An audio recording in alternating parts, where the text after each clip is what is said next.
Una nuova questura ma anche un nuovo livello, dato una città che chiede da anni più sicurezza.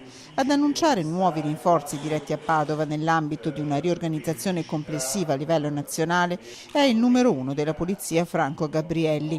Lo fa in un momento che la città attende da anni la firma del protocollo d'intesa che porterà alla realizzazione della nuova questura in via Anelli. Padova, dal mio punto di vista, dal nostro punto di vista, è una di quelle realtà che nel tempo è cresciuta, ha avuto sempre più un ruolo importante e credo che nella ridefinizione dei nostri organici che sono fermi da oltre 30 anni abbiano questa corretta e giusta rivisitazione. Poi quanta gente arriverà, con che tempi arriverà, questo dipenderà moltissimo dai concorsi. Al lavoro da un anno e mezzo il prefetto Gabrielli, che adesso presenterà il piano al ministro Salvini.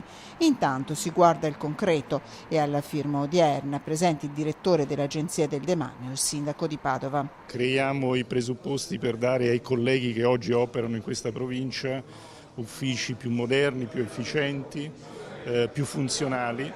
Ovviamente la realizzazione della nuova questura avrà bisogno di qualche anno e nel frattempo avremo anche la possibilità di trovare una nuova e diversa collocazione all'ufficio immigrazione, che in senso assoluto è l'ufficio che in questi ultimi anni ha vissuto le condizioni peggiori. E proprio sull'ufficio immigrazione annuncia il suo intervento il Comune di Padova. Abbiamo dato per 5-7 anni i tempi che serve, a costo a carico nostro, a circa 100.000 euro all'anno, affittato 1.200 metri quadrati in Monte dei Paschi di Siena, vicino alla caserma attuale della polizia, la caserma in piazza sotto le torri, e questo è dare un aiuto all'ufficio immigrazione perché sono veramente messi male. 5-7 anni i tempi previsti per la realizzazione della nuova questura, tempi che devono essere rispettati.